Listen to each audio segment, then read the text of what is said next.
There is a house on the moors, Wuthering Heights, and it does not forget. I first saw it in the deep of winter, snow in the air, wind howling through the stones. I was just a tenant, Mr. Lockwood, seeking peace and quiet at Thrushcross Grange. I found no peace. The house was cold, wild, proud, and the people in it were stranger than fiction.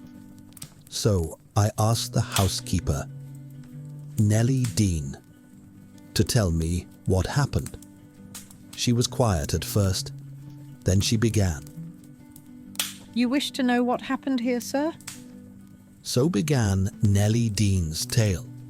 The housekeeper, the witness, she saw it all. And it began with a man named Mr. Earnshaw, and the strange boy he brought home from the streets of Liverpool. Heathcliff, no surname, dark-eyed, quiet, a child with no home, no name, and no past. Mr. Earnshaw treated him like a son, but his real son, Hindley, hated Heathcliff from the start. Catherine didn't. Catherine Earnshaw, his sister, she was wild, untamed, fire in her blood. She and Heathcliff ran together across the moors, laughed when it stormed, and hid from the world. They were inseparable, two souls that didn't know where one ended and the other began. But it could never last. When Mr. Earnshaw died, Hindley returned, now master of Wuthering Heights. He brought with him bitterness and a wife, and for Heathcliff, the world changed.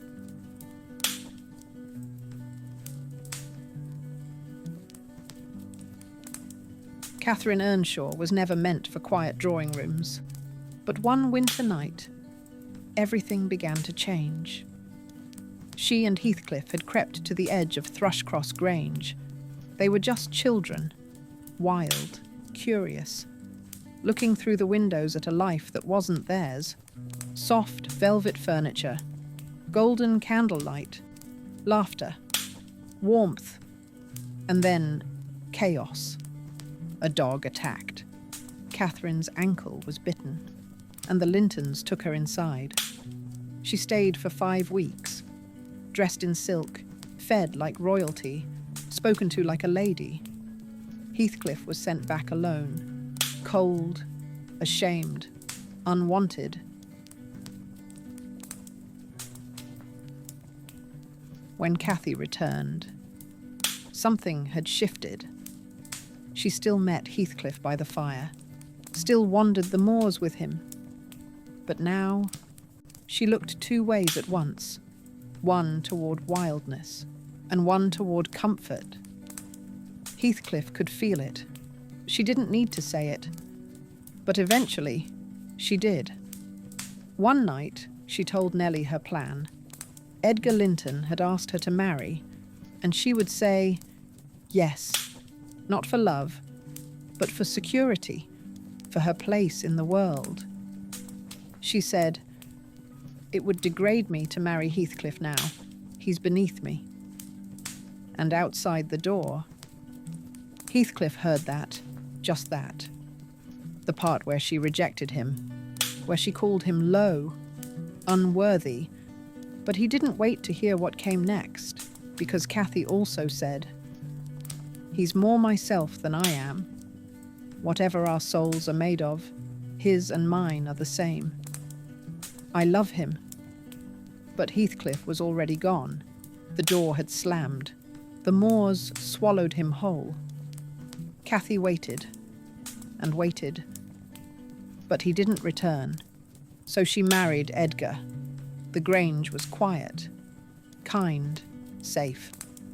But Cathy was restless. She missed the wild part of herself, the part she'd buried with Heathcliff. Time passed. And then one night, he came back. Heathcliff returned like a storm, walking on 2 legs, wealthy, confident, colder than before. No one knew where he'd been, but his purpose was clear: revenge. Not just on Hindley, who was now ruined by drink and grief, but on Edgar and on Catherine. He smiled when Isabella Linton, Edgar's sister, fell for him. He married her quickly, cruelly, used her as a weapon. Cathy burned with confusion. She had made her choice, but her soul had not agreed.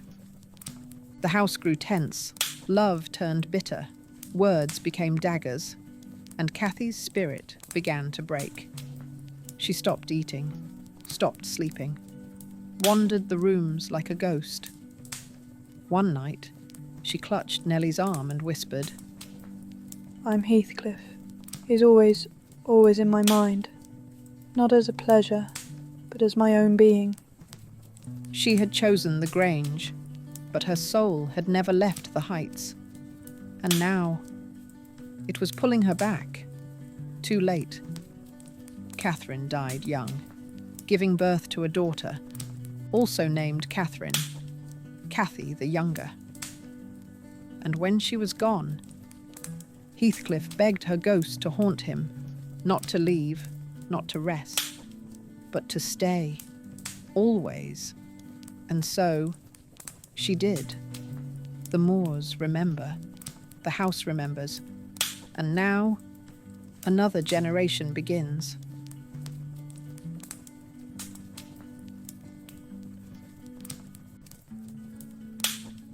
Catherine was gone, but her echo remained.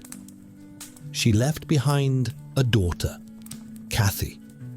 Not quite her mother, but not far off.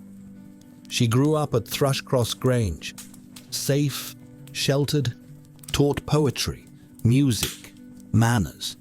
But the wildness in her blood, it stirred. Meanwhile, at Wuthering Heights, Heathcliff ruled. Hindley was dead, drunk, ruined, broken. His son, Hareton, became Heathcliff's ward. But Heathcliff didn't raise him with kindness. He raised him in ignorance, robbed him of books, speech, dignity. The son of his enemy, raised like a dog. But that wasn't enough. Heathcliff wanted more. He wanted to complete his revenge. And so, he waited. Waited until young Cathy, curious and headstrong, strayed too far from the Grange. She met Linton Heathcliff, Heathcliff's own son, born from his cruel marriage to Isabella.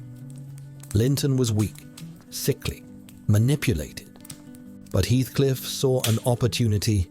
He forced a connection, orchestrated a marriage.